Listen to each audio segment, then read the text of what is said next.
Hello friends, வணக்கம். நம்ம இப்போ சுப்ரீம் கோர்ட்டு போகிறோம். போயிட்டு இங்கேருந்து நம்ம தீர்ப்பு வாங்கிட்டு வர போகிறோம். மேல்முறையீடு போயிருக்காங்களாம். என்ன நடக்குதுன்னு பார்ப்போம் வாங்க ஃப்ரெண்ட்ஸ்னு ஒரே பைக் எடுத்துக்கிட்டு வாங்க போகிறது என்ன அது என்ன இது என்னன்னு கிளம்பி போய் ஸ்டார்ட்டாக கட்டிக்கிட்டு நாம் சீமான் தம்பிகள் அப்படின்னு சொல்லிட்டு சீமான் தம்பிகள்டா. உதயநிதி தம்பியே என்ன ஆனாரு, சீமான் தம்பி வேறையே கிழிஞ்சு. மாசு நிறைய விஷயங்கள் பண்ணியிருக்காரு. அங்கே அட்மிட் ஆன பேஷண்ட்ஸு அவங்க ரிலேட்டிவ்ஸ்லாம் ஓட்டு போட்டிருந்தா கூட மாசு ஜெயிச்சிருக்க முடியும், அவங்களும் நல்ல சவே வராது அப்படின்ற மாதிரி திட்டிருக்காரு சார். அவனுக்கெல்லாம் நல்ல சாவே வராது அப்போ நான் சொல்கிறேன். சாபம் விடுறாரு கிட்டத்தட்ட. லாஸ்ட் வீக் ஸ்டான்லி ஹாஸ்பிட்டலில் முட்டையை சுகாதாரமாக தரமாட்டுக்கிறாங்க, இதுதான் தாவேக்க அரசா அப்படின்னு சொல்லிட்டு முட்டைங்க இப்படி காணி பக்கத்தில் வச்சு முட்டைங்க முட்டி பக்கத்தில் வச்சுட்டு போயிங்க. நீங்க கண்டென்ட் கலையறாங்க கிட்டத்தட்ட. இப்போ இந்த பாஜக, நாம் தமிழர் கட்சி தலைவனா கையை தட்டி சார், ஐயோ சார் ஒரு 10 ரூபா கண்டென்ட் கொடுங்க சார், தாவேக்கா பற்றி எதனா பேசணும் சார், கண்டென்ட் பிச்சை இப்போ. VSOP extra gold brandy, Louis Vernant XO blended premium brandy, McDowell's VSOP brandy. பிராண்டியே வேணாங்க, பிராண்டிலாம் விடுங்க, அதெல்லாம் அங்கிள்ஸுங்க எல்லாமே அதான் சார். அது அப்போ விட்டுருங்க, அப்போ பிரச்சனையே கிடையாது. ஒன்னே மட்டும் ரம் இருக்கு, Enrica old indie classic dark. அந்த லிஸ்ட்ல முக்கியமான ஒரு பேர் இருக்கு, பார்த்துருப்பீங்க, வீரன் ஸ்பெஷல் பிராண்டி. இதை பத்தி நிறைய பேர் பேசி, இந்த வீரனை வச்சு சரியான வேலையை பார்த்துக்கிட்டு இருந்தாங்க போன ஆட்சி காலத்துல. இப்போ நான் என்ன சொல்றேன்,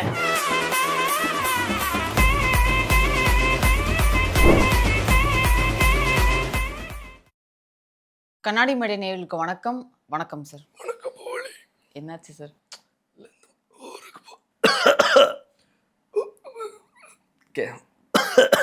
இந்த இதுக்கு சுப்ரீம் கோர்ட் வரைக்கும் விளாக் பண்ணிக்கிட்டே போயிட்டு இருந்தேன்.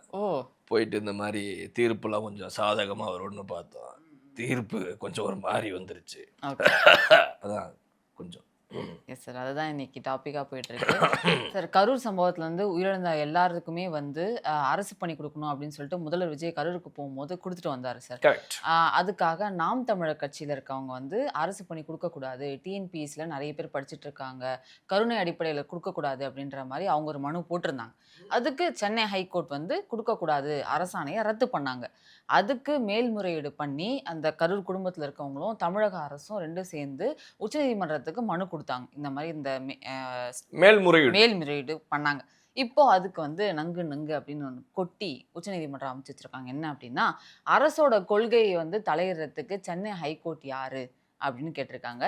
அதே மாதிரி அந்த விக்டிம் ஃபேமிலிஸ்க்கு அரசு பண்ணி கொடுக்குறாங்க இல்லையா, அதனால இந்த நாத்தாக்கா பிரமுகருக்கு என்ன பிரச்சனை, நீங்க யார் அதை கேட்கறதுக்கு, நீங்க யாரு? ஆமா, இருந்து கிளம்பி போறார் தலைவர். ஹலோ ஃப்ரெண்ட்ஸ், வணக்கம். நம்ம இப்போ சுப்ரீம் கோர்ட்டு போகிறோம்.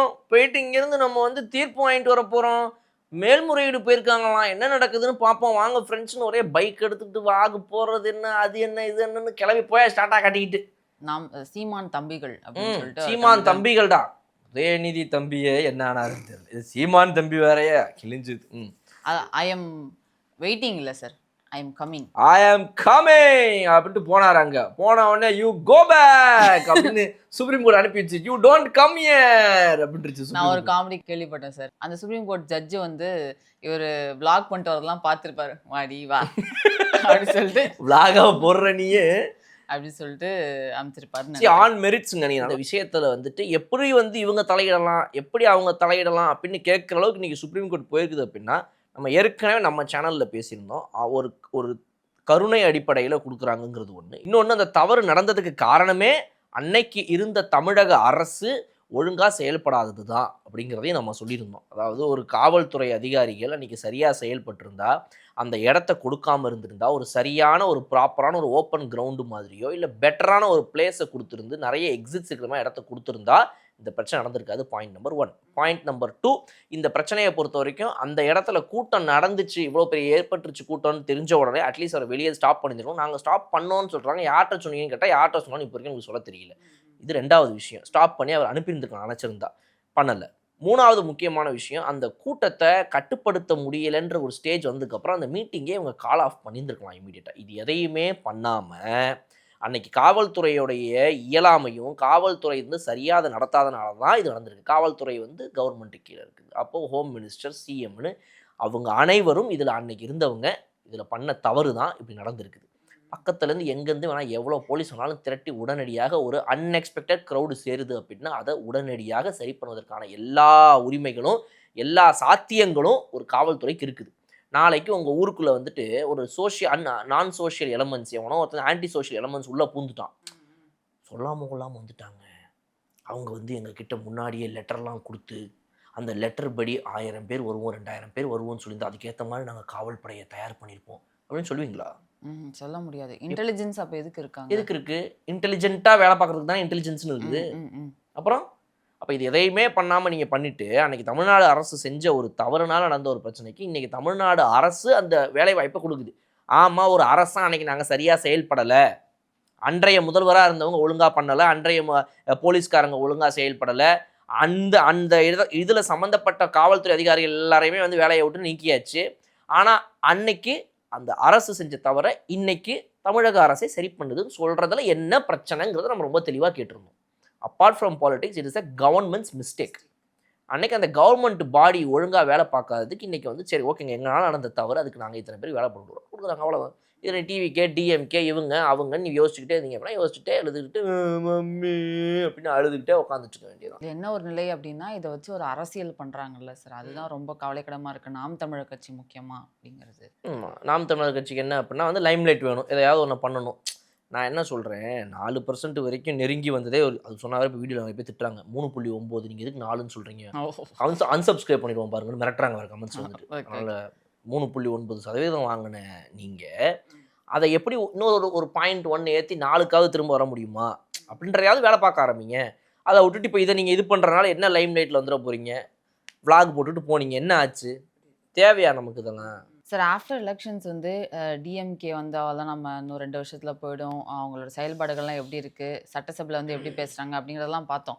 இப்போ அவங்க இதுக்கு முன்னாடி வந்து டிஎம்கேல என்ன பிரச்சனை, அவங்க என்ன ஸ்ட்ராட்டஜி வச்சாங்க, அந்த ஸ்ட்ராட்டஜிலாம் ஏன் இந்த 2026 எலெக்ஷன்ஸில் ஒர்க் ஆகலை, நம்ம இது வரையும் மக்களுக்கு நல்லது தானே பண்ணியிருக்கோம்னு அவங்க நினைக்கிறாங்க. 2026 எலெக்ஷன் போஸ்ட்மார்ட்டம் ரிப்போர்ட், ஆமாம் அந்த ரிப்போர்ட் ஆல்ரெடி புகார்கள்லாம் வந்துச்சு, அதெல்லாம் பெட்டி பெட்டியா கொண்டு வந்தாங்க. ஆமா, என்னையா பெட்டி பெட்டியா என்னையா கொண்டு வந்தாங்க? சூட்கேஸ் 3 ட்ராலி அந்த மாதிரிலாம் எடுத்துட்டு வந்தாங்க. எல்லாத்தையும் வாங்கிட்டு டிக் போட்டாங்களா? இல்ல சார், அவங்க என்ன அவங்களுக்கு வந்த முக்கிய புகார்கள் என்ன சொல்றாங்க அப்படின்னா மாவட்ட செயலாளர்கள் தான் வந்து தப்பு பண்ணியிருக்காங்க. அவங்களால தான் வந்து என்னன்னா இப்போ பவர் சென்டர் 4 சட்டமன்ற தொகுதிக்கு ஒரு மாவட்ட செயலாளர், 4 மாவட்டங்களுக்கு ஒரு மாவட்ட செயலாளர் அந்த மாதிரி இருந்ததுனால அவங்கவுங்க ஒரு பவர் சென்டர்ஸா ஒர்க் பண்ணி இந்த அவங்க வந்து இதான் சொல்றாங்க குறுநில மன்னர்கள் அப்படின்னு சொல்லி சொல்றாங்களா, அப்படி அவங்க நடந்ததுனால மக்கள் கிட்ட ஒரு அதிருப்தி இருக்குது அப்படின்னு சொல்லி சொல்றாங்க. முக்கியமா போன எலெக்ஷன்ல வந்து இளைஞர்களுக்கு வந்து பெருசா எந்த ஒரு பொசிஷன்ஸுமே நம்ம தரல அப்படின்னு சொல்லி கண்டுபிடிச்சிருக்காங்க. ஸோ இதுக்கு முன்னாடி 78 மாவட்ட செயலாளர்கள் இருந்தாங்க இல்லையா, இப்போ வந்து அதை வந்து 2 சட்டமன்ற தொகுதிக்கு ஒரு மாவட்ட செயலாளர்கள், அதாவது 117 மாவட்ட செயலாளர்கள் வந்து புதுசாக நியமிக்க போகிறாங்களாம். ஆனால் மாவட்ட செயலாளர்கள் நியமனம் அப்படிங்கிறது வந்து கட்சியோட சீனியர்ஸ் வந்து எடுக்கிற முடிவு கிடையாது, கட்சி தலைமை முடிவு பண்ணும் அதை அப்படின்னு சொல்லியிருக்காங்க. இதே மாதிரி கட்சி சீனியர்ஸ்க்கு ஒரு வார்னிங்னு சொல்லியிருக்காங்க, தலைமை நீங்கள் வந்து செயல்படுறது சரியில்லை, நீங்கள் இந்த மாதிரி இருந்ததுனால தான் வந்து தோல்வி அடைஞ்சிருக்கு அப்படின்னு சொல்லியிருக்காங்க. முக்கியமாக உதயநிதி அவர்களுக்கும் கனிமொழி அவர்களுக்கும் முக்கிய பொறுப்பு தரதா சொல்லியிருக்காங்க சார். ஸோ டிஆர்பி எடுத்துக்கலாம், டிஎம்கே ரிஃபர்மேஷன் பாலிசி. ஆமாம், ஆகஸ்ட் 22 வந்து செயற்குழு கூட்டம் நடக்க போகுது அப்படின்னு. ஒரு 75 வருஷ கட்சி இன்னைக்கு வந்து ஒரு ரிஃபர்மேஷன் அப்படிங்கிற ஒரு வார்த்தையை முன்னெடுத்து இந்த மாதிரி இன்னைக்கு எடுத்திருக்கு அப்படின்னா அதுக்கு வாழ்த்துக்கள். இந்த மாதிரி நீங்கள் ரிஃபர்மேஷன் நோக்கி போகிறதற்கான ஒரு முன்னெச்சரிக்கையாக எவ்வளவோ விஷயங்கள் முன்னாடி நடந்துமே அதை பொருட்படுத்தாமல் நம்ம தான் ஜெயிக்க போகிறோம் அப்படின்னே உட்காந்துக்கிட்டு இருந்தவங்களுக்கு இன்றைக்கி இந்த மாதிரி ஒரு ரிஃபர்மேஷன் டைம் வந்திருக்கு அப்படின்னா அதை ஏற்படுத்தி கொடுத்த தாவேக்காக்கு முதல்ல ஒரு வாழ்த்துக்கள். ஆனால் அந்த வாழ்த்துக்கள் நான் திரும்ப பெற்றிருக்கிறேன். ஏன்னா இவங்க ரிஃபார்ம் ஆகி என்னத்துக்கு இந்த நாட்டுக்கு, இவங்க ரிஃபார்ம் ஆகி மட்டும் ரிஃபார்ம் ஆகிடுவாங்களா? டைம் தானே வேஸ்ட்டு. இப்போ ஏன்னா இப்போ இவங்க ரிஃபார்ம் ஆகிறேன்னு சொல்லிட்டு ஒரு கொஞ்ச நாள் ஒரு செட் ஆஃப் மக்களை ஏமாற்றுவாங்கல்ல, அந்த ஏமாற்றுதல் மூலமாக சில பேர் ஓட்டு போடலான்னு நினைப்பான்ல. அப்போ அந்த தேவையில்லாத வேலையை இப்போ கிரியேட் பண்ணதுக்கு தாவேக்கா மேலே தான் நான் குறை சொல்லுவேன். புரியுது. இப்போ ஏன் ரிஃபார்ம் பண்ணுறேன்னு சொல்லிட்டு டைம் வேஸ்ட் பண்ணி ஏமாற்றிட்டுப்பாங்க இவங்க. ஏன்னா நீங்கள் சொல்லுங்கள் நல்லா, இப்போ மாவட்ட செயலாளர்கள் சரி ரைட்டு ஒத்துக்கலாம், கரெக்டு தான். அடுத்து வந்துட்டு இளைஞர்களுக்கு வாய்ப்புகள் இல்லை, ரைட்டு ஒத்துக்கலாம். இது 2 மட்டும் தான் பிரச்சனையாமா? இல்ல சார். இதை விட முக்கியமான பிரச்சனை என்னங்கிறத ஒத்துக்கவே மாட்டீங்களா? அது நீங்க ஒரு சொல்லவே பிரச்சனையே மாட்டீங்களா? இல்ல. நம்ம ஏற்கனவே ஒரு வீடியோ போட்டோம். அந்த வீடியோ தயவு செய்து இப்பயாவது தேடி எடுத்து அதோட ஒரு சின்ன பிட்டையாவது அந்த 10 பாயிண்ட்டை மட்டும் ஒரு நிமிஷத்துக்குள்ள அந்த வீடியோவில் எடுத்து அட்டாச் பண்ணி விடுங்க. அன்னைக்கு யாராவது சப்ஸ்கிரைபராக இல்லாதவங்க இப்போ சப்ஸ்கிரைபராக இருக்கலாம், அவங்க இந்த வீடியோவை கூட பார்க்கலாம். தயவுசெய்து இந்த 10 விஷயங்களை செய்தால் ஸ்டாலின் தான் 2031 சிஎம் அப்படின்னு சொல்லிட்டு நம்ம சொல்லியிருந்தோம். அந்த 10 விஷயங்கள் எடுத்து தயவுசெய்து இந்த வீடியோ கொஞ்சம் அட்டாச் பண்ண சொல்லுங்க. அதை தெரிஞ்சாவது திமுக அதை பண்ணுதான்னு நம்ம பார்ப்போம். அந்த 10 விஷயத்தில் நீங்கள் ஒன்றும் பண்ணலனா கூட நீங்கள் சிஎம் ஆக முடியாது.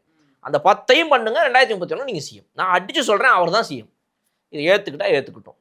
இது வேணும்னா திமுக காரங்க எடுத்து அவங்களே கூட அவங்க கட்சிக்கு தலைமைக்கு அனுப்பி இந்த ரிஃபர்மேஷன் பாலிசியில் இதையும் சேர்த்துக்க சொல்லுங்க. இப்படி நடந்துட்டு இருக்கும்போது சார், ஸ்டாலின் அவர்கள் கூப்பிட்டு கட்சி தலைமை இந்த மாதிரி வார்னிங்லாம் கொடுத்தாங்கன்ற செய்திலாம் வருது. ஆனா சைதாப்பேட்டையில நடந்த புகழ் வணக்க பொதுக்கூட்டம், அதாவது கலைஞரோட நினைவு நாள் வந்துருச்சு இல்லையா? ஸோ அதுக்காக ஒரு பொதுக்கூட்டம் மாதிரி நடத்தியிருக்காங்க சார். அதில் ஆர்எஸ் பாரதி அவர்கள் பேசும்போது, இந்த சைதாப்பேட்டை தொகுதிக்கு என்னென்னமோ பண்ணியிருக்காரு மாசு. இதுக்கு முன்னாடி கலைஞர் அவராலே இவ்வளோ பெரிய மருத்துவமனையை கொண்டு வர முடியல. மாசு நிறைய விஷயங்கள் பண்ணியிருக்காரு. அங்கே அட்மிட் ஆன பேஷண்ட்ஸு, அவங்க ரிலேட்டிவ்ஸ்லாம் ஓட்டு போட்டிருந்தா கூட மாசு ஜெயிச்சிருக்க முடியும். அவங்களும் நல்லா சபை வராது அப்படின்ற மாதிரி திட்டிருக்காரு சார். சாபம் விடுறாரு கிட்டத்தட்ட. பேசிக்கா அவன் சாபம். நான் என்ன அந்த மக்கள் சார்பாக நான் ஒன்று கேட்குறேன், அவரை கேட்கல, நான் மொத்த திமுகவையே பார்த்து கேட்குறேன். இப்படி மக்கள் உங்களுக்கு ஓட்டு போடாததுக்காக அந்த மக்களை பார்த்து உங்களுக்கு நல்லசாவே வராதுன்னு சபிக்கிறீங்களே. 75 வருஷமா, முக்கியமாக கடந்த 50 வருஷமா நீங்கள் பண்ண அரசியலுக்கும் நீங்கள் பண்ண ஊழலுக்கும் வாங்கின பார்ட்டி ஃபண்டுக்கும் அடித்த கொள்ளைக்கும் சேர்த்த சொத்துக்கும் மக்கள்கிட்ட நீங்கள் வாங்கிக்கிட்ட இத்தனை சாபத்துக்கும் சேர்த்து கடைசியாக ஒரு சாபமாக அவங்களாம் உங்களை பார்த்து நீங்கள் சொன்ன இதையே அவங்களாம் உங்களை பார்த்து இதை சொல்லுவாங்களா மாட்டாங்களா? நீங்கள் சொன்ன இதே இதை அவங்க உங்களை பார்த்து சொல்லுவாங்களா? மனசுக்குள்ளே சொல்லிக்கிட்டு இருப்பாங்களா இல்லையான்னு நீங்கள் நினச்சி பார்த்துக்கணும். கண்டிப்பாக. நீங்கள் அவங்கள பார்த்து இப்படி சொல்கிறீங்கல்ல, உங்களுக்குலாம் இப்படிதான்னு, அவங்க உங்களை பார்த்தலாம் எல்லாரும் திமுக மொத்த பார்த்தும் யார் யாரெல்லாம் எங்கெங்கெல்லாம் ஏமாத்துனீங்களோ, ஒவ்வொருத்தன்ட்டையும் நீங்கள் பணத்தை ஆட்டையை போட்டிங்களோ, திருடி தின்னீங்களோ, எப்பப்பெல்லாம் ஒருத்தன் ஒரு வீடு வாங்கலாம், ஒரு பிஸ்னஸ் துவங்கலாம் அப்படின்னு எல்லாத்துக்கும் போகும்போதெல்லாம் அவங்ககிட்ட பணத்தை பிடுங்கி அதுக்கப்புறம் தான் நீ தொழிலே பண்ண முடியும்னு ஒரு பெரிய ஒரு மாஃபியாவே கிரியேட் பண்ணி லஞ்சம் ஊழல்னு நீங்கள் இந்த தமிழ்நாட்டையே கேவலமான ஒரு இடமா மாற்றி வச்சிங்களோ, அப்போ அந்த ஒவ்வொரு தருணத்துலையும் அவன் ஒவ்வொருத்தனும் உங்களுக்கு இதே சாபம் தான் விட்டுருப்பான். அதனால் அதை நீங்கள் மைண்டில் வச்சுக்கிட்டு நீங்கள் விடுற இந்த சாபம்லாம் யாருக்கும் பழிக்காதீங்க. எதுவுமே நடக்காது. அந்த மக்களை பற்றி யோசிக்க வேண்டிய அவசியமே கிடையாது. ஆனால் அந்த மக்கள் தமிழ்நாடு முழுக்க இன்றைக்கி தமிழ்நாட்டிலேருந்து வெளிநாட்டில் போய் தங்கியிருந்து அங்கேயே இந்த நாடே வேணாண்டான்னு விட்டு ஓடி போய் உக்காந்துட்டு இருப்பான் பாருங்க. இங்கே படிக்காமல் வேற எங்கேயோ படித்து, இல்லை இங்கே படித்து வேலைக்கு வேற எங்கேயோ போய் நான் கொடுக்குற காசுக்கு எனக்கு எல்லாமே கிடைக்குதுடா, நான் கொடுக்குற காசை விட ஜாஸ்தியாகவே எனக்கு திரும்ப கிடைக்குதுடா, இங்கேருந்து ஹெல்த் பாலிசிலேருந்து என் பையன் ஸ்கூல் படிக்கிறதுலேருந்து எல்லாமே எனக்கு இலவசமாக சூப்பராக கிடைக்குது, நான் பண்ணுறதுக்கு ஒரு நல்ல ஒரு இது ரிட்டர்ன் எனக்கு கிடைக்குதுன்னு சொல்லி ஒரு நல்ல வாழ்க்கையை அங்கே வாழ்ந்துட்டு இருக்கிற ஒருத்தன், ஆனாலுமே மனசுக்குள்ள என் ஊரை நான் மிஸ் பண்ணுறேன், என் நாட்டை நான் மிஸ் பண்ணுறேன், எங்கள் அம்மா அப்பாவை மிஸ் பண்ணுறேன்னு வருத்தத்தில் அவன் உங்களுக்கு அங்கேருந்து விட்டுட்ருப்பான் சாபம். நான் இங்கே உட்காந்துட்டு இருக்கிறதுக்கு காரணம் என்னுடைய மாவட்ட செயலாளரும், என்னுடைய ஏரியா கவுன்சிலரும், என்னுடைய எம்எல்ஏவும், என் தொகுதி அமைச்சரும்னு உங்கள் எல்லாருக்கும் அவன் எல்லாம் அங்கே உட்காந்து சாபம் விட்டுருப்பான். இந்த எல்லா சாபத்தையும் வாங்கிக்கிட்டு உங்களுடைய கடைசி காலம் எப்படி இருக்க போகுது நீங்கள் எல்லாரும் முடிவு பண்ணிக்கிட்டு. கண்டிப்பாக சார். மக்கள் மனசுக்குள்ள நிறைய யோசிச்சிருப்பாங்க, இதை விட மோசமாகவே யோசிச்சிருப்பாங்க. இதில் இவங்க உட்காந்து ரிஃபர்மேஷன் பாலிசி அதுக்கான சரிவு தான் இப்போ பார்த்துட்டு இருக்காங்க சொல்லலாம். நீங்கள் அந்த மாதிரி பல சாபங்களை வாங்கினால தான் இன்னைக்கு சரியாக சொன்னாங்க பூழி, இந்த மாதிரி ஒரு இடத்துல இன்னைக்கு 59 சீட்டோட ஒரு கட்சி திமுக இதுக்கு முன்னாடி வரலாறு பார்க்காத அளவுக்கு ஒரு சரிவை பார்த்து 59 நாட் ஈவன் 60 59 சீட்ஸை ஜெயிச்சு இன்னைக்கு உட்காந்துருக்குல.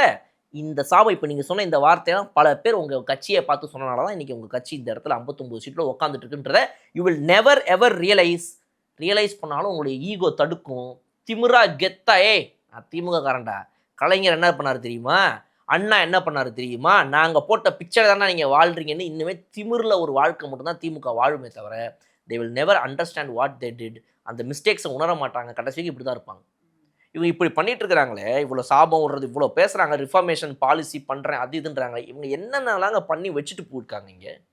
எவ்வளோ கேவலமான அரசை பண்ணிட்டு நடத்திட்டு இவங்க மக்களுக்கு சாபம் விடுறாங்க. இன்னைக்கு இவங்க கட்சியை இவங்க ரிஃபார்ம் பண்ணி புதுசாக இவங்களை கொண்டு வராங்களா, அவங்களை கொண்டு வராங்களா, இளைஞர்களுக்கு வாய்ப்பு கொடுக்குறாங்களா, நீங்கள் அழுது கதறி உன் கட்சியை தலைகீழாக திருப்பி போட்டு உன் கட்சியிலேருந்து நீ அனைவரையும் நீக்கிட்டு நீ மீண்டும் புதுசாக இவங்களை கொண்டு வர அவங்களை கொண்டு வர என்ன நாடகம் நடத்தினாலும் நீங்கள் கடைசி வரைக்கும் உங்களுடைய நெப்போ பாலிடிக்ஸை எப்படி பண்ணிட்டு இருப்பீங்க, உங்களுடைய குறுநில சிறுநில மன்னர்களை வச்சு எப்படி நீங்கள் அரசியல் பண்ணுவீங்க எல்லாத்தையும் தெரிஞ்சு மக்கள் ரொம்ப தெளிவாக இருப்பாங்க. நீங்கள் என்ன வேஷம் போட்டு வந்தாலும், நீங்கள் கருப்பு சேவப்பை கழட்டி வச்சு வேற கம்பளியை போத்திக்கிட்டு வந்தாலும் மக்கள் ரொம்ப தெளிவாக அவங்களை அடிச்சு அனுப்பிடுவாங்க. ஏன்னா இப்போ சொல்கிறாங்க, சின்ன சின்ன சின்ன சின்ன செய்திகளில் ஆரம்பித்து ஒவ்வொரு இடங்கள்லையுமே நீங்கள் பண்ணி விட்டு வச்சுட்டு போன கேவலமான ஒரு அரசியல் மக்கள் கண் முன்னாடி நீங்கள் கண்ணாடி மாதிரி காட்டுது. அப்படியே இந்த தாவேக அரசு என்னென்ன செய்திகள் நடந்துட்டு இருக்குது சொல்லுங்க நீங்க.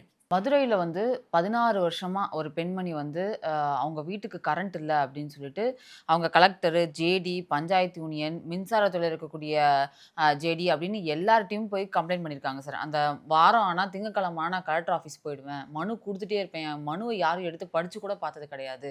இந்த இடத்துல திருப்பரங்குன்றம் எம்எல்ஏவாக இருக்கக்கூடிய இப்போ இருக்கிற சட்டத்துறை அமைச்சர் சிடி நிர்மல்குமார் வந்து நன்றி தெரிவிக்கிறதுக்காக அந்த வழியில் வரும்போது அவர்கிட்ட இந்த பெட்டிஷனை கொடுத்தேன். எனக்கு கரண்ட் இந்த மாதிரி எங்கள் வீட்டில் 16 வருஷமா இல்லை, எனக்கு குழந்தை இருக்கு, அவங்களால படிக்க முடியல, சாப்பிட்றது வந்து சாப்பாடில் பள்ளி விழுந்திருக்கா எது விழுந்திருக்கான்னு கூட தெரியாமல் நாங்களாம் இருந்திருக்கோம், எந்த வித கரண்ட் வசதியுமே கிடையாது அப்படின்னு சொல்லி நான் பெட்டிஷன் கொடுத்த 2 நாளில் எனக்கு கரண்ட் கொடுத்துட்டாங்க.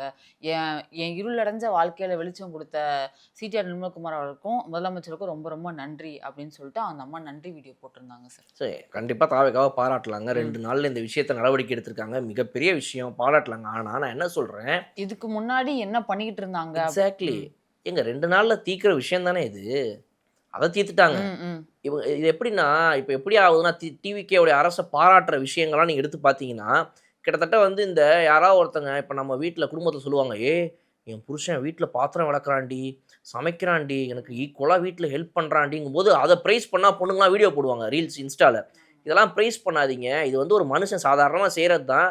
அவன் ஒரு ஆம்பளை, நீ ஒரு பொம்பளை, 2 பேரும் வீட்டுக்கு வேலைக்கு போகிறீங்க, ஆனால் வீட்டில் கிச்சன் மட்டும் நீ மட்டும் பார்த்துக்கணுமா? அப்போ அவனும் பார்த்துக்க சொல்ல. அவன் பார்த்துக்கிறது எதுக்கு நீங்கள் வந்து பெருசாக என்னமோ அதை என்னமோ ஒரு புதிய சாதனை மாதிரி அவளை நீங்கள் பாராட்டுறீங்க, அதை நார்மலைஸ் பண்ணுங்கன்னு சொல்லுவாங்க. அந்த மாதிரி தான் இன்றைக்கி டிவிக்கே பண்ணுற இதெல்லாம் நம்ம நார்மலைஸ் பண்ண வேண்டிய விஷயங்கள். ஆக்சுவலாக ஒரு தொகுதிக்கு, ஒரு ஊருக்கு, ஒரு கிராமத்துக்கு பஸ் வசதி இல்லை, ஒரு வீட்டில் கரண்ட் இல்லை, ஒரு பாட்டி அம்மா ஒருத்தங்க 20 வருஷமாக கரண்ட் இல்லாமல் நான் இந்த ஏரியாவில் இருக்கிறேன்ப்பான்னு சொல்லி புலம்புறாங்க. இதுக்கெல்லாம் இந்த விஷயங்களை அவங்களுக்கு தேவையானதை வேண்டியதை பார்த்து அட்ரஸ் பண்ணி கொடுக்கறதுக்கு தான் மக்கள் கட்டுற வரியில் சம்பளம் வாங்கிக்கிட்டு இந்த அமைச்சர்களும் இந்த எம்எல்ஏக்களும் இந்த கவுன்சிலர்களும் இந்த அதிகாரிகளும் உட்காந்துட்டு இருக்காங்க.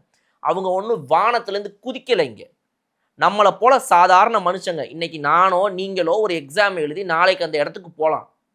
அது மாதிரி ஒரு எக்ஸாம் எழுதி ஒரு இடத்துக்கு போய் உட்காந்து அந்த இடத்துல இருக்கிறது, ஒரு ஓட்டு வாங்கி மக்கள்கிட்ட இருந்து இங்கேருந்து போய் அங்கே உட்கார்றது. அன்னைக்கு இதே சேரில் இங்கே உட்காந்து பேசிக்கிட்டு இருந்த ஒருத்தர் இன்னைக்கு தாவேக்கால எம்எல்ஏவாக இருக்கிறாரு. இந்த இடத்துல உட்காந்து பேசிட்டு இருந்த நம்ம சேனலில் இதே வீடியோவில் பேசியிருந்த ஒருத்தர் இன்னைக்கு அமைச்சராக இருக்கிறாரு. இவ்வளோதாங்க வாழ்க்கை. எங்கேதோ குதிச்சு வந்துட்டாங்களா அவங்களாம்?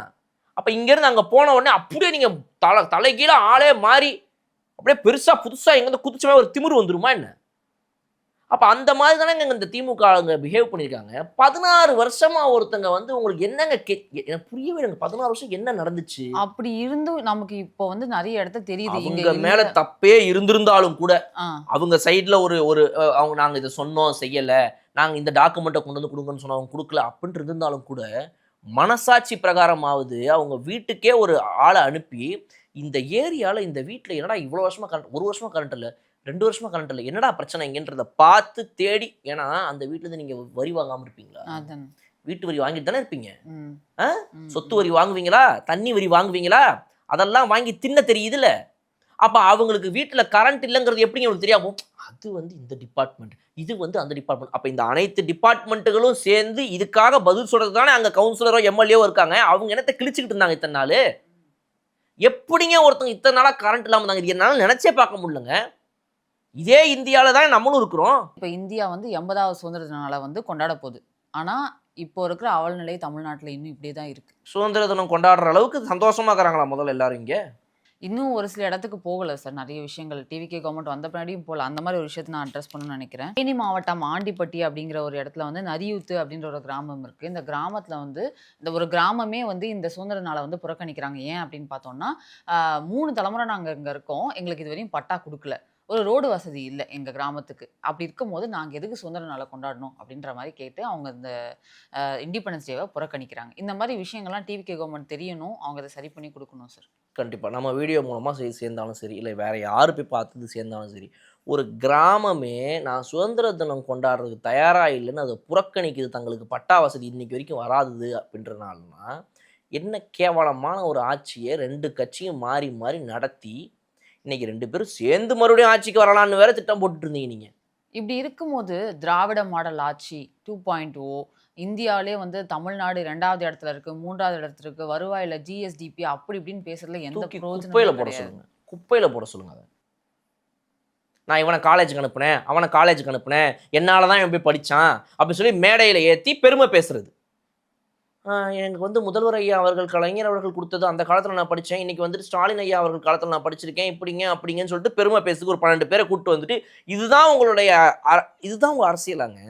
இது மட்டும் தான் பண்ணதா இது மக்கள் நம்பிட்டு உங்களுக்கு ஓட்டு போட்டு மறுபடியும் உங்கள வச்சுட்டே இருப்பாங்க. எப்படிங்க நம்புறாங்க இவங்க? அதாவது நீங்க அதாவது திமுக ஸ்கீமே கொண்டு வரலன்னு என்னைக்கும் யாரும் சொல்லல. அவங்க கொண்டு வர ஸ்கீம்ல 10% ஸ்கீம் இருக்கும். 90 ஸ்கேமா இருக்கும். நல்லது பண்றேன்னு சொல்லுவாங்க. பண்ணுவாங்க. ஆனா எவ்வளோ பேருக்கு பண்ணாங்க? இவங்களுடைய பிரச்சனையே எப்பவுமே இதுவா தான் இருந்திருக்குது. அதாவது வந்துட்டு 10,000 கோடிக்கு ஒரு ப்ராஜெக்ட். சூப்பர். ரைட். ஓகேங்க. எத்தனை பஸ்ஸுங்க இதுல வரும்? 1000 பஸ் வந்துரும் தம்பி. சூப்பர். என்ன இருக்கும்? இது இருக்கும், அது இருக்கும், அது இருக்கும், இது இருக்கும். இப்படிப்பட்ட ஒரு பஸ் வருது நம்ம தமிழ்நாட்டுக்கு. 10,000 கோடி. Super sir. Very good sir. எப்ப சார் வருது? அடுத்த வருஷம் வருது. ஓகே. அடுத்த வருஷம் வந்தாச்சு. சொன்ன மாதிரி டைமுக்கு ரெடி பண்ணிருவாங்க. ம். அமைச்சர் கொடி அசைப்பாரு. பஸ் ஆரம்பிக்கும். ஆகஸ்ட் 15 முடிஞ்சுது. ஆகஸ்ட் 16 அந்த ஒரு பஸ் தான். டேய் இந்த லிஸ்ட் ஒன்று 505 லிஸ்ட் சொன்னோம்ல, வாக்குறுதிகள் லிஸ்ட்டு, அதில் ஒரு டிக்கை போட்டுடுறா. கொடி ஆட்டியாச்சு. கொடி ஆட்டும் போது ரைட் ஓகே. பஸ் வரும்னு சொன்னோமா 1000 10,000 கோடிக்கு இந்த பஸ்ஸு தான் அது. ஃபோட்டோ எடு, போஸ்ட்டில் போடு, கொடியை ஆட்டிக்கிட்டு ஃபோட்டோ எடுத்து போட்டு லிஸ்ட்டில் டிக்கு போட்டுடலாம். இவங்களுடைய வேலையே என்னன்னா லிஸ்ட்டில் டிக்கு போடணும். இப்போ அந்த டிக்கு போடுறதுக்கு நீங்கள் 10,000 கோடி அனௌன்ஸ் பண்ணுவீங்க. இங்கே ஒரே ஒரு பஸ்ஸை ஓட்டுவீங்க. கொடியை ஆட்டிட்டு ஃபோட்டோ போட்டு டிக்கெட் ரைட்டு இப்போ டிக்கு போட்டு அவ்வளோதான். 304 ஆயிடுச்சா? 305வது என்னது சொல்லியிருந்தோம். இவங்களுக்குலாம் தண்ணி, இவங்களுக்குலாம் பட்டா வசதி கொடுக்குறோன்னு சொல்லியிருந்தோம்ல.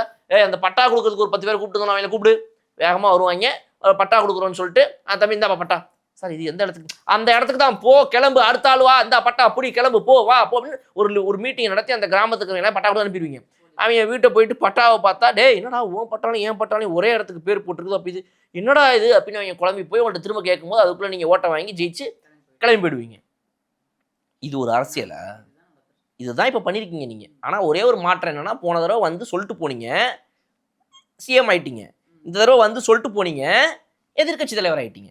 அடுத்த தடவை இதே மாதிரி சொல்லிட்டு போவீங்க, சட்டசபைக்குள்ளே இருக்க மாட்டீங்க. இந்த சுதந்திர நாளுக்கு மக்களுக்கு எல்லாருக்கும் அடுத்த சுதந்திர தினமோ 10 வருஷம் கழிச்சோ 50 வருஷம் கழிச்சோ ஒரு சுதந்திர நாள் உண்மையாவே ஒரு சுதந்திர நாளா இருக்கணும் அப்படின்னா, எப்படி மத்தியில வந்து பாஜகவை தூக்கி அடிக்கணுமோ அதே மாதிரி இங்க திமுக ஒரு சீட்டு கூட ஜெயிக்காம ஒன்றும் இல்லாம ஆக்கினா மட்டும்தான் உண்மையான ஒரு சுதந்திர நாள். இந்த ஒரு கிராமம் இன்னைக்கு புறக்கணிச்ச மாதிரி நாளைக்கு யாரும் புறக்கணிக்காம அனைவரும் அந்த மாபெரும் பெரியோர்கள் எல்லாரும் போராடி வாங்கின அந்த சுதந்திரத்தை நிஜமா கொண்டாடுறதுக்கான ஒரு வாய்ப்பு கிடைக்கும். லாஸ்ட் வீக் ஸ்டான்லி ஹாஸ்பிட்டல்ல வந்து முட்டையை வந்து சுகாதாரமா தரமாட்டுக்கிறாங்க. பேஷண்ட்ஸ் படுத்துட்டே இருக்காங்க, அவங்க பெட்ல சும்மா வச்சுட்டு போறாங்க. அவங்க பெட்ல படுத்துட்டே இருக்காங்க, அவங்க காலில் வச்சுட்டு போறது, இந்த மாதிரி விஷயங்கள்லாம் ஒரு வீடியோ வைரல் ஆச்சு சார். இதுதான் தாவேக அரசா அப்படின்னு சொல்லிட்டு முட்டையை வந்து இப்படி கால் பக்கத்துல வச்சு முட்டையை முட்டி பக்கத்துல வச்சுட்டு போறீங்க. அதுவும் இல்லாமல் அந்த பேஷண்ட்ஸ்க்கு மரியாதை கொடுக்காம அவங்க நடந்துக்கிறாங்க அப்படின்னு சொல்லிட்டு ஒரு வீடியோ வைரல் ஆச்சு சார். அந்த வீடியோ வந்து வானதி ஸ்ரீனிவாசன் பிஜேபியில் தான் அவங்க எடுத்து அதை போட்டிருந்தாங்க. இதுதான் வந்து தாவேக அரசு அப்படிலாம் சொல்லிட்டு எடுத்து போட்டிருந்தாங்க. அதுக்கப்புறமா வந்து டாக்டர் அருண்ராஜே இதை கிளாரிஃபை பண்ணியிருக்காரு ஒரு ப்ரெஸ் மீட்டில். இந்த மாதிரி ஒரு வீடியோ வைரல் ஆச்சு. ஆக்சுவலி அந்த வீடியோ எடுத்தது வந்து 5 மாதத்துக்கு முன்னாடி. அது நாங்கள் அவர்கிட்ட யார் அதை வச்சாங்களோ, அந்த வீடியோவில் இருக்காங்களோ அவங்க நாங்கள் விசாரித்து பார்த்தோம். என்னன்னு கேட்கும்போது, இந்த வீடியோவை வந்து 5 மாதத்துக்கு முன்னாடி அவங்க அட்மிட் ஆகும்போது எடுத்திருந்தாங்க அந்த உறவினர். எடுத்துட்டு இந்த மாதிரி 5,000 ரூபாய் காசு குடுக்கணும். இல்ல அப்படின்னா இந்த வீடியோ வைரல் பண்ணிருவேன் அப்படின்னு சொன்னாங்க. இல்ல அதெல்லாம் என்ன பண்ணாலும் தர முடியாது. என்னென்னவோ மிரட்டி பார்த்தாங்களாம் தர முடியாதுன்னு சொல்லிட்டாரு. அந்த வீடியோ எடுத்து இப்போ வெளியிட்டாரு. பாருங்களேன். இதான் நடந்திருக்கு அப்படின்னு இப்ப சொல்லிட்டு மொத்தத்துல வந்து இப்ப இவங்க ஏன் எப்படி சுத்துறாங்கன்னா, இப்ப இந்த வானதி அவங்கலாம் வந்து வானதி ஸ்ரீனிவாசன்லாம் அந்த ட்வீட்ட போட்டிருக்காங்க. என்னன்னே தெரியாம அத ஷேர் பண்ணிருக்காங்கன்னு போது எனக்கு எப்படி தோணுதுன்னா, இவங்க கிட்டத்தட்ட லிட்டரலா வந்து இப்ப இந்த எல்லா கட்சிகளும் தியாகிக்கு அகைன்ஸ்டா இருக்குதுல்ல. இவங்க எல்லாம் போய் தேடுறாங்க. என்ன சொல்லலாம்? அல்ல ப்ரோ. கொஞ்சம் கண்டென்ட் இருந்தா பார்த்து சொல்லுங்க ப்ரோ. இந்த திருட்டு சிடி விப்பாங்க தெரியுமா? முன்னாடிலாம் ஆமாமா. திருட்டு சிடி வாங்க போனா ப்ரோ 50 ரூபாய் கீழ சிடி இது ப்ரோ என்ன ப்ரோ படம் லேட்டஸ்ட் படம் எல்லாமே இது ப்ரோ என்ன வேணும் உங்களுக்கு அப்படின்னு பஜார்ல பேசுவாங்க. நம்ம போயிட்டு ப்ரோ இந்த ப்ரோ இந்த படம் இருக்குதான் அந்த படம் இருக்குதான். அதாவது தியேட்டரில் ஓடிக்கிட்டு இருக்கிற சினிமா படத்தை அப்போலாம் திருட்டு விசிடி வந்துட்டு இல்லாத கட்டம். அப்போலாம் நீங்கள் சும்மா நடந்து போயிட்டு இருந்தீங்கன்னா அந்த கடைக்காரில் இப்போ கூட பார்த்தீங்கன்னா இப்போ எப்படி தான் தெரியல எனக்கு நான் சொல்ல 10 வருஷம் கழிச்சுக்குங்க. இப்போ இந்த ப்ரோ என்ன ப்ரோ படம் வந்து ரிலீஸ் ஆகிடுது இந்த படம் வேணுமா விஜய் படம் அஜித் படம் எல்லா படமும் வந்து லேட்டஸ்ட் படம் எல்லாமே நம்மளுக்கு நல்ல ஹெச்டி குவாலிட்டி பண்ணிட்டு ப்ரோ இப்போ எங்க வேணாங்க அப்படின்னு போயிட்டு அந்த மாதிரி இப்போ இவங்க எப்படின்னா என்ன ப்ரோ தாவேக்கா பற்றி ஏதாவது கண்டென்ட் இருக்கா உங்ககிட்ட இருக்கா கிடைக்க மாட்டேங்குதே ப்ரோ உங்ககிட்ட தாவேக்கா பற்றி ஏதாவது ஒரு கண்டென்ட் 10,000 ரூபா தரேன் நல்ல வீடியோவாக இருந்தால் கொடுங்க அவங்கள பற்றி போட்டு கிளிக்கணும் நல்லா பண்ணுறாங்க எல்லாமே குறை சொல்லவே முடியலையாம்மா எதையாவது ஒன்று போட்டு விடணும் ப்ரோ இல்லைனா நம்ம நாளைக்கு ஆட்சிக்கு வர முடியாது இவங்க கண்டென்ட்டுக்கு அலையிறாங்க கிட்டத்தட்ட. இப்போ இந்த பாஜக நாம் தமிழர் கட்சி தலைவன்லாம் கையை தட்டி சார் ஐயோ சார் ஒரு 10 ரூபா கண்டென்ட் கொடுங்க சார் தாவேக்கா பற்றி எதனா பேசணும் சார் கண்டென்ட் பிச்சை இப்போ எல்லாம் எடுத்து எதனா உன்னை கிளப்பி விடணும். இப்போ அடே ஆடங்கப்பா போய் எதனா ஒரு அரசியல் எதனா ஒரு நாள் நல்லது பண்ணு ஏரியாவில் எதனா ஒன்று பண்ணு முழக்க மட்டும் பேசுறியா சரி மைக்க போட்டு கத்துன்னு கத்து அதெல்லாம் விட்டுட்டு இப்படி திருட்டு கண்டென்ட்டை எடுத்து அதை இவங்க மேல பழி போட்டு நல்லா இருக்கு சார் நல்லா இருக்குங்க ஏங்க இந்த அரசியல் ரொம்ப நல்லா இருக்குங்க பண்ணுங்க ரொம்ப சூப்பரா பண்ணுங்க. இந்த மாதிரி நீங்க அவதூறு பரப்ப தான் இன்னும் அவங்களுக்கு இருக்கிற ஒரு ப்ராப்பரான ஒரு ரீச் வந்து இன்னும் அதிகரிச்சுட்டே போகும். இந்த மாதிரி நீங்கள் சொல்கிறதெல்லாம் பொய்ன்னு சொல்லி நீங்கள் இன்னும் எக்ஸ்போஸ் ஆகிறதுக்கு ரொம்ப உதவியாக இருக்கும். அதனால் வந்து ஏற்கனவே வந்து அவங்க கட்சி தலைவர் அதான் சொல்லியிருக்காங்க தாவேக்காவை பொறுத்த வரைக்கும் முதல்வர் சிஎம் விஜய் அவர்கள் வந்து இந்த மாதிரி வந்து அவதூறு பேசுகிறவங்க பேசிட்டே போட்டோம் அப்படி பேசினாங்கன்னா தான் நம்ம கரெக்டான ரூட்டில் போகிறோன்னு அர்த்தம் அப்படின்னு இருக்காரு. அதனால் அவங்க அந்த ரூட்டில் போயிட்டே இருக்கிறாங்க. இவங்க இந்த மாதிரி கதறாங்க super very good. So let them keep searching for more contents அவங்களுக்கு கிடைக்கிறது கிடைக்கட்டும் போடுறட்டும் நம்ம அதெல்லாம் பொய்ன்னு சொல்லி எடுத்து போட்டுருவோம். பார்லிமெண்ட்ல வந்து மான்சூன் செஷன் வந்து முடிஞ்ச உடனே வந்து ஸ்பீக்கரோட தேநீர் விருந்து அப்படின்னு சொல்லிட்டு ஒரு விஷயம் நடக்கும். High tea party. ஆமா சார். அது மாதிரி நடக்கும்போது இந்தியா கூட்டணியில் இருக்கவங்க வந்து பாய்காட் பண்ணிட்டாங்க. ஆனா ஒரே ஒருத்தர் மட்டும் போய் கலந்துக்கிட்டாங்க. யாருன்னு பார்த்தோம்னா எம்பி கனிமொழி அவர்கள் போய் கலந்துட்டு இருக்காங்க. திமுகல அவங்க மட்டும் போய் கலந்துட்டு இருந்தாங்க. இதை பத்தி செய்தியாளர்கள் அவன்கிட்ட கேட்கும்போது மேம் இந்தியா கூட்டணியில் இருக்க எல்லாருமே பாய்காட் பண்ணிட்டாங்களே நீங்க போனீங்களா வாட் ஆர் யூ ஆஸ்கிங் நாங்க இந்தியா கூட்டணியிலே இல்லையே இந்தியாலேயே இல்லை நீங்க இந்த நாட்டில் இருந்தா தானே இந்த நாட்டில் என்ன நடக்குதுன்னு உங்களுக்கு தெரியும். இந்த நாட்டில் இருக்கிற மக்களுக்கு எல்லாம் நல்லா இருக்காங்க ஆல் குட் நாங்க நல்லா ஆட்சி கொடுத்துருக்கோம் அப்படின்னு சொல்லி அங்க போயிட்டு பார்லிமெண்ட்ல உருட்டுவீங்க. இங்க வந்துட்டு மக்களுக்கு நாங்கள் நல்லா ஆட்சி கொடுத்துருக்கிறோம் திமுக செய்ததை அப்படியே ஸ்டிக்கர் ஒட்டி தாவேக்கா செய்கிறது நாங்கள் செய்து விட்டு போனதை விட்டு வைத்து போனதை வச்சு அடுத்த 5 வருடம் எப்படி அந்த டயலாக்லாம் எப்படி ஜோக்காச்சு தெரியுமா? மே 4ஆம் தேதி இவங்க சொல்றாங்க ரிசல்ட் வந்தோடனே நாங்கள் செய்து வச்சுட்டு போயிட்டோம் எல்லாத்தையுமே இவங்க புதுசா கொண்டு வரத்துக்கே எதுவும் இல்லை இதை நாங்க வச்சுட்டு போனதை சும்மா அப்படியே கண்டினியூ பண்ணாலே இவங்க 5 வருஷம் ஆட்சி நடத்திடலாம். அடி எங்க அப்பா இவங்க என்ன உருட்டுறாங்க இவங்க என்ன ஆமான நான் நிஜமா சொல்றேன் கொஞ்சம் அசந்தான்னு வச்சுக்கோங்களேன் நம்மளை பைத்தியக்காரனாக்கி பக்காவா 10 வருஷத்துக்கு இல்லை 50 வருஷத்துக்கு இல்லை வாழ்நாள் முழுக்க நம்ம அடிமடா நம்ம என்ன சொன்னாலும் இவன் நம்புவான்டான்னு நம்மளை உடனே இந்த பைத்தியக்கார லிஸ்ட் சேர்த்துருவாங்க. இந்த இன்டெலெக்சுவல் இடியட்ஸுங்க இருக்குது இல்லை அந்த லிஸ்ட்டில் நம்மளை சேர்த்து விட்டுருவாங்க. அது மாதிரி இவங்க ஒரு எண்ணத்திலேயே சுற்றிட்டு இருக்காங்க கடைசி வரைக்கும். நான் என்ன சொல்கிறேன் நீங்கள் இந்தியாவிலேயே இல்லைன்றேன்.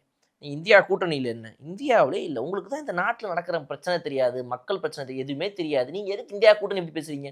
சரி அப்படியே இந்தியா கூட்டணியை பற்றி பேசினாலும் நீங்கள் அந்த கூட்டணியில் இருக்கிறீங்களா இல்லை நீங்கள் என்னங்க சொல்கிறது? அது ஆல்ரெடி அவங்க அந்த பக்கம் போயிட்டு அவங்களே நிரூபிச்சாங்க. இந்தியா கூட்டணிங்கிறதுடைய தலைமை யாரு? காங்கிரஸ். அந்த காங்கிரஸ் என்ன வெளியிட்டுச்சு? அதாவது நாங்கள் வந்துட்டு தாவேக்காவோட ஒன்று சேர்றோம் இந்த 2026 தேர்தலின் முடிவுகளின்படி இப்போ அவங்க எங்ககிட்ட கேட்டதுபடி நாங்கள் வந்து ஒன்றிணைகிறோம் 2031 வரை இந்த கூட்டணி தொடரும் இடைப்பட்ட காலத்தில் வரும் 2029 லோக்சபா தேர்தலிலும் இந்த கூட்டணியே சேரும் சொல்லிட்டாரு.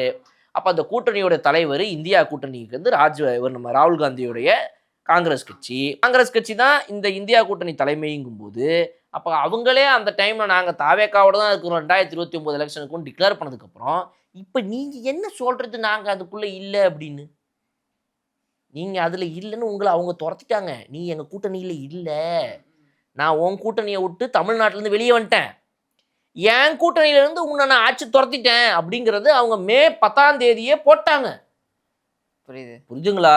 ம். அதனால் தயவு செய்து கனிமொழி மேடம் அவர்களே, நீங்கள் வந்து இந்த மாதிரிலாம் வந்து லைட்டாக ஒரு பில்டப்லாம் கிமிக்ஸ்லாம் காட்டி மக்களை ஏமாத்துகிற டைம் இஸ் ஓவர். அடுத்து எனக்கு வேறு தெரிஞ்சு ஏதாவது ட்ரை பண்ணுங்க. பிஜேபியோட எப்போ சேர போகிறோன்ற அனௌன்ஸ்மெண்ட் டேட் மட்டும் தான் எனக்கு தெரிஞ்சு வர வேண்டியது இருக்குன்னு நினைக்கிறேன். ஓகே ஆமாம், அது வந்துடும். அதுதான் கடைசி அத்தியாயம். திமுகவின் இறுதி அத்தியாயம் அதுதான். அதுக்கு நான் காத்துக்கிட்டு இருக்கேன். ஓகே, தயவு செய்து அவங்கள அதை பண்ண சொல்லுங்க. நான் கெஞ்சி கேட்டுக்கிறேன். Please do that immediately. Okay, இப்போ ஆரம்பிச்சா கரெக்டாக 31 வரைக்கும் 29 வரைக்கும் கரெக்டாக போகும். ஒரு ஓகே. கட்டமச்சு அழகாக கொண்டு போய் டம்முன்னு அடிச்சு தூக்கி போட்டு போற பா, எல்லாம் வீட்டுக்கு போங்க. இந்த எலி ரொம்ப நாளாக சுற்றிக்கிட்டு இருந்துச்சு. எப்போ பொறி வைக்கலான்னு பார்த்தேன், இந்த பாஜக பொரியை வச்சாச்சு. உள்ளே போய் எலியும் சரி பொரியும் சரி எல்லாம் கிளம்பு போ அப்படின்ட்டு தூக்கி அடிச்சு குப்பையில் போட்டு அடுத்த வேலையை பார்க்கலாம். அது நடக்கும். இப்போ சொல்கிறீங்கன்னா இப்போ இதெல்லாம் திமுககாரங்க பார்த்தான்னு வச்சுக்கோங்க, திமுகவையாடா குப்பையில் போடுறீங்கன்னு சொல்கிறீங்க, இவன் திமுக குப்பையில் போட போகிறேன்னு சொல்கிறான் பாருங்கள் ஃப்ரெண்ட்ஸ், நம்மங்களாம் இவங்க குப்பையில் போட போகிறாங்களாம் ஃப்ரெண்ட்ஸ். எப்படி நம்மளை போட முடியும்? ஏன்னா நம்ம தானே குப்பை தொட்டியே நம்ம தானே, நம்மளை எப்படி குப்பையை எடுத்து போட முடியும்? நம்ம போட முடியாது ஃப்ரெண்ட்ஸ் அப்படின்னு அதுக்கு ஒரு பைத்தியக்கார வீடியோ ஒன்று போட்டு தெளிவுபடுவானுங்க. கலைஞர் என்ன கொண்டு வந்தார் தெரியுமா? நீ எல்லாம் இன்னைக்கு இங்கே உட்காந்து பேசுறதுக்கு காரணமே கலைஞர் தான்டா. ஐயோ என்னால் முடியலடா. இவங்க தான் குறவெளியை கடிச்சு துப்பிடுவாங்க போல இருக்குது. நம்ம வந்து சொல்லணும் வாயை திறந்து, கலைஞர்னால தான் நான் இன்னைக்கு இங்கே உட்காந்துட்டு இருக்கேன். சொல்லலைன்னா அவன் கடிச்சுடுவாங்க போல இருக்குது. சொன்னா கூட இப்போ கூட உண்மை ஒரு நாள் வெல்லும் பாட்டை போட்டு நம்ம பாட்டு ரீல்ஸ் போடுவோம்டா, இவன் கிடக்குறானுங்க அப்படின்னு. நீ என்ன வேணால் ரீல்ஸ் போடு. மக்கள் ஒன்று டிசைட் பண்ணிட்டாங்க, 2031 is not for DMK, not anymore for DMK. Tamil Nadu legislative assembly CM position is not for DMK anymore. போதும், அடித்ததெல்லாம் ஜாலியாக கிளம்பி வீட்டுக்கு போங்க. இது வந்து சுதந்திர நாள். தயவு செய்து மக்கள் நிம்மதியாக அடுத்த கட்டத்துக்கு முன்னேறதுக்கு இந்த தமிழ்நாட்டின் மீது மிக மிக அக்கறை கொண்டவர் கலைஞர் அவர்கள்னு அவங்க சொல்கிறாங்க. அந்த வழியில் இவங்க அரசியல் நடத்துகிறதா சொல்கிறாங்க. இவங்க தான் வந்து தமிழ்நாட்டுக்கு பல நல்லதுகள் பண்ணேன்னு சொல்கிறாங்க. மக்கள் மீது மிகப்பெரிய அக்கறை கொண்டவர்கள். அந்த அக்கறையின் மீது நான் சொல்கிறேன், தயவுசெய்து அரசியல் விட்டு வெளியே போயிடுங்க, மக்கள் நல்லா இருப்பாங்க. தென் மாநில முதல்வர்கள் மாநாடு அப்படின்னு சொல்லிட்டு 3 years ஒன்ஸ் வந்து சவுத் இந்தியன் சீஃப் மினிஸ்டர்ஸ் எல்லாமே வந்து அமித்ஷாவை மீட் பண்ணிட்டு இருந்தாங்க சார். அந்த மாதிரி இந்த இயர் இப்போ ஆகஸ்ட் 1920 வந்து எல்லா சீஃப் மினிஸ்டர்ஸ்லையுமே வந்து அமித்ஷா அவர்கள் வந்து கோவளத்தில் இருக்கிற ஒரு இடத்துல வந்து பார்க்க போகிறதா ஒரு மீட்டிங் நடக்க போகிறதா ஒரு அனௌன்ஸ்மெண்ட் வந்திருக்கு சார். என்னென்ன டிஸ்கஸ் பண்ணுவாங்க அப்படிங்கிறதுலாம் ஒரு அப்டேட்டாக அப்புறமா வரும். கோவளம் வரைக்கும் வந்துட்டீங்க, அப்படியே நேராக நீலாங்கரைக்கு போனீங்கன்னா தலைவரை நேரிலே பார்த்துடலாமா, எதுக்கு அவ்வளோ தூரம் போகிறீங்க அப்படின்ற மாதிரி. எங்கள் சிஎம் இங்கே வந்து பாருங்கள் சார் அப்படிங்கிற மாதிரி சொல்லலாம். But it's okay, no problem. நான் என்ன சொல்கிறேன், இதுக்கு முன்னாடியாவது பரவாயில்ல, இந்த தடவை தான் ரொம்ப மோசமான சிச்சுவேஷன் அமித்ஷா அவர்களுக்கு. நீங்கள் சொல்கிற இந்த அப்பப்போ நடக்கிற இந்த மீட்டிங் இந்த தடவை நீங்கள் பார்த்தீங்கன்னா, இப்போ தமிழ்நாட்டில் நம்ம சிஎம் ரைட்டா, காங்கிரஸோட கோஆலியேஷனு, இந்த பாஜக எதிர்ப்பு, அதுதான் முக்கியம். இந்த பக்கம் பார்த்தீங்கன்னா வந்து நம்ம கேரளாவில் வந்து சதீசன் அவர்கள் கம்யூனிஸ்ட் ரைட் ஓகே அப்படின்னு தெலுங்கானாவில் இறக்கி பார்த்தீங்க அப்படின்னா காங்கிரஸ் நம்மளுடைய ரேவந்த் ரெட்டி அவர்கள் 3 ஆச்சா. 4வது கர்நாடகா காங்கிரஸ் நம்மளுடைய டிகே சிவகுமார் அவர்கள் வருவாங்க. 4 முடிஞ்சு போச்சா, பாக்கி 2 என்ன இருப்பாங்கன்னு பார்த்தீங்க அப்படின்னா இந்த பக்கம் வந்து நம்மளுடைய பாண்டிச்சேரி, அதில் வந்து பாஜகவுடைய சப்போர்ட்டில் கோஆலியேஷனில் ஒரு கவர்மெண்ட்டு. இந்த பக்கம் பார்த்தீங்கன்னா நம்மளுடைய Andhra Pradesh Telugu Desam party mister Chandrababu Naidu in coalition with BJP. So இந்த சப்போர்ட் பாஜக 2 சிஎம் வச்சுக்கிட்டு நீங்கள் ஃபுல்லாக மிச்சம் 4 பேரும் பார்த்தீங்க அப்படின்னா காங்கிரஸ் கம்யூனிஸ்ட்டு டிவிகே இப்படின்னு 4 சிஎம். இப்போ இந்த மீட்டிங்கில் நீங்கள் என்ன பேச போகிறீங்க?